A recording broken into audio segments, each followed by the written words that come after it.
एक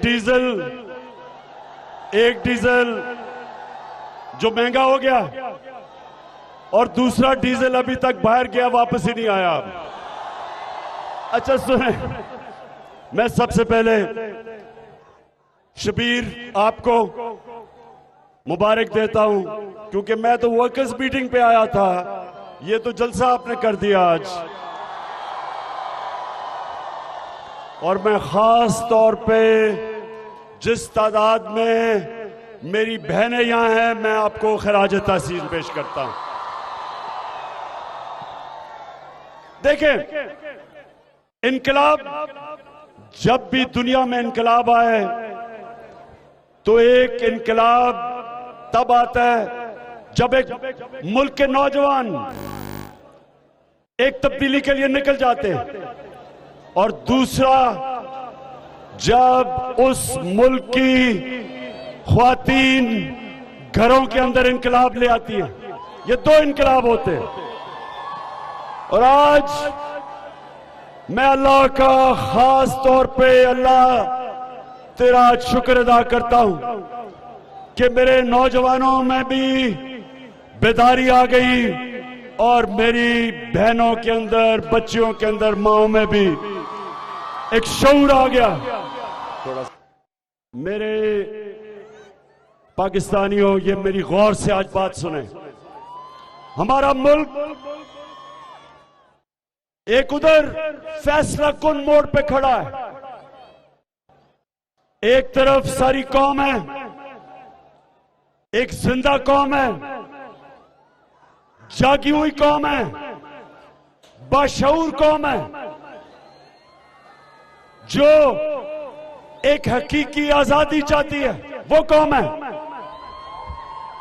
और दूसरी तरफ इस मुल्क के बड़े बड़े लुटेरे, माफिया, अमेरिका के गुलाम, वो सारे दूसरी तरफ खड़े हैं। मैं जो चाहता हूं, आप सब तैयारी करें 17 जुलाई को। ये 17 जुलाई को इलेक्शन नहीं है, ये जहाद है, अपनी हकीकी आजादी की जहाद है।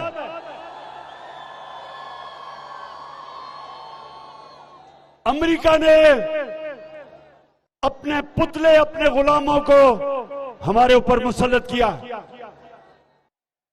उन्होंने उन लोगों को ऊपर मुसल्लत किया जो इस मुल्क के बड़े बड़े लुटेरे 30 साल से मुल्क लूट रहे थे।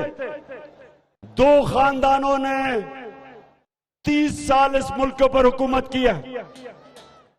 पहली दफा 90 की दिहाई में दो दफा ये हुकूमतों को करप्शन पे निकाला गया।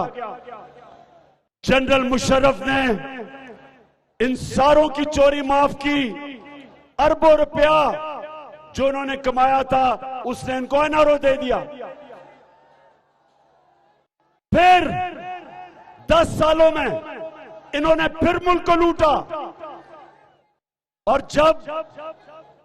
जब इनका एहतसाब होता, ये बाहर भाग जाते हैं। पहले भी भगौड़ा नवाज शरीफ,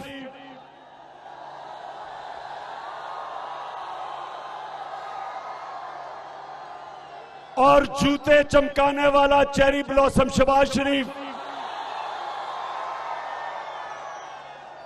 जब इनका एहतसाब होने लगा, दोनों सऊदी अरेबिया भाग गए। और फिर इस बारी जब इनका एहतसाब होने लगा तो नवाज शरीफ फिर दुम दुबा के फिर लंदन भाग गया। साथ मुंशी इसहाक डार को भी ले गया, उसके बेटे भी चले गए, नवाज शरीफ के भी बेटे चले गए, शहबाज शरीफ का भी बेटा चला गया, शहबाज शरीफ का दमाद भी चला गया। अब ये सारे बाहर बैठे एक इंतजार कर रहे थे कि इमरान खान जाए और इनको एनआरओ मिले, ताकि फिर वापस आ जाएं चोरी करने के लिए। तो मेरे पाकिस्तानियों, आप सब तैयार हो जाओ कि हमने ये जो एनआरओ 2, जो दूसरा एनआरओ है, 1100 अरब रुपए की करप्शन इनकी माफ हुई है। 1100 अरब रुपया ये आपका पैसा था जो इन्होंने असेंबली में नैब की अमेंडमेंट करके माफ किया। हमने किसी सूरत इनको ये 1100 अरब रुपया चोरी नहीं करने देना। ये जो इलेक्शन है ये हमने जीतना है और हमने हमजा कुकड़ी की हुकूमत खत्म करनी है। 27वीं रमजान को जो हमारा मुल्क बना था, इंशाअल्लाह इसने एक अजीम मुल्क बनना है। लेकिन इसके लिए हमने सबने मिलके हकीकी आजादी की जंग लड़नी है इन चोरों के खिलाफ। और मेरे पाकिस्तानियों सुन लो मेरी बात, आपने किसी सूरत किसी किस्म का खौफ, जो खौफ आपके ऊपर ये फैला रहे हैं, जो 25 मई को इन्होंने जुल्म किया हमारे पुरअमन एहतजाज पे, डराने के लिए लोगों को, खौफ फैलाने के लिए, ताकि लोग डर जाएंगे और इनकी गुलामी करेंगे। हमारा मुल्क उस नारे पे बना था कि पाकिस्तान का मतलब क्या, मेरा तेरा रिश्ता क्या। इस नारे के ऊपर हमारा मुल्क बना था कि अल्लाह तेरे सिवा हम किसी के सामने नहीं झुकते। ये कौम कभी किसी के सामने नहीं झुकना। और ये जो हमारे ऊपर मुसल्लत किया, ये हमें अमेरिका की गुलामी कराना चाहते हैं। और हम सब स्वाय अल्लाह के किसी की गुलामी नहीं करते। इंशाअल्लाह हमने ये इलेक्शन जीतना है। उसके बाद हमजा कुकड़ी की हुकूमत खत्म करनी है। उसके बाद इलेक्शन करवाना है और इलेक्शन करवा के इस मुल्क के अंदर वो एक हकीकी आजादी जीतनी है जो बदकिस्मती से हमें सिवाय थोड़े से सालों के हकीकी आजादी नहीं मिली। हम हमेशा कहते थे कि हम अल्लाह तेरे सिवा किसी के सामने नहीं झुकते, लेकिन हम अमेरिका की गुलामी करते रहे। ये वक्त आ गया कि सारी कौम आपने मेरे साथ खड़े होना है और मैंने आपको, इस मुल्क को एक हकीकी आजादी जिता के देनी है। हमने इसको एक अजीम मुल्क बनाना। हमारा मुल्क, आप उठा के देख लें पाकिस्तान की इकोनॉमिक सर्वे, उसमें पाकिस्तान 17 साल के बाद 2 साल थे, आखिरी 2 साल सबसे ज्यादा हमारी मैशत ऊपर बढ़ी, दौलत में इजाफा हुआ, हमारी ज़राअत बढ़ी, हमारी एक्सपोर्ट्स बढ़ी, हमारी टैक्स कलेक्शन बढ़ी, हमारी इंडस्ट्री बढ़ी, हमारी एक्सपोर्ट्स बढ़ी। मुल्क सही रास्ते पे था। फिर इन गद्दारों ने अमेरिका के साथ मिलके साजिश करवाई। आज पाकिस्तान की मैशत नीचे, महंगाई इस्पानों पे, और सारे चोर इकट्ठे होके चोरों ने अपने आप को NRO 2 दिलवाया।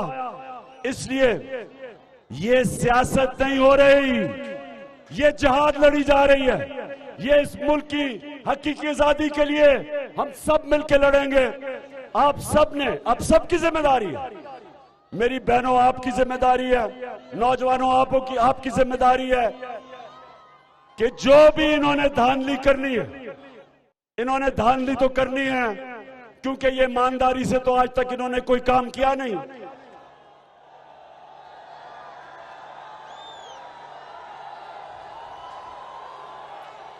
क्रिकेट मैच होता था तो नवाज शरीफ अपने अंपायर खड़े करता था।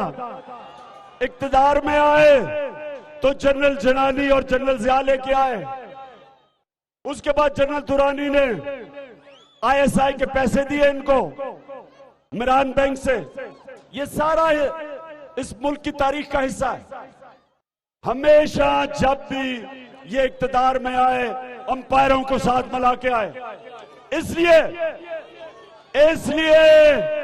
तैयारी कर लो। इनके अंपायरों के बावजूद इन्होंने अंपायर साथ मिलाए हुए हैं।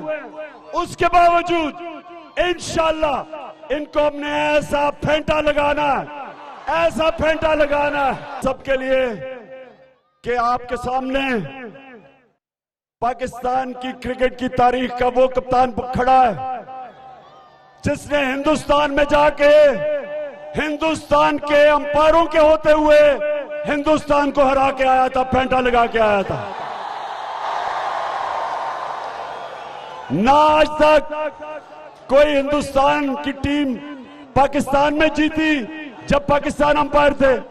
ना आज तक कोई पाकिस्तानी टीम हिंदुस्तान में जीती हिंदुस्तान के अंपायर सिवाय एक दफा। और इंशाल्लाह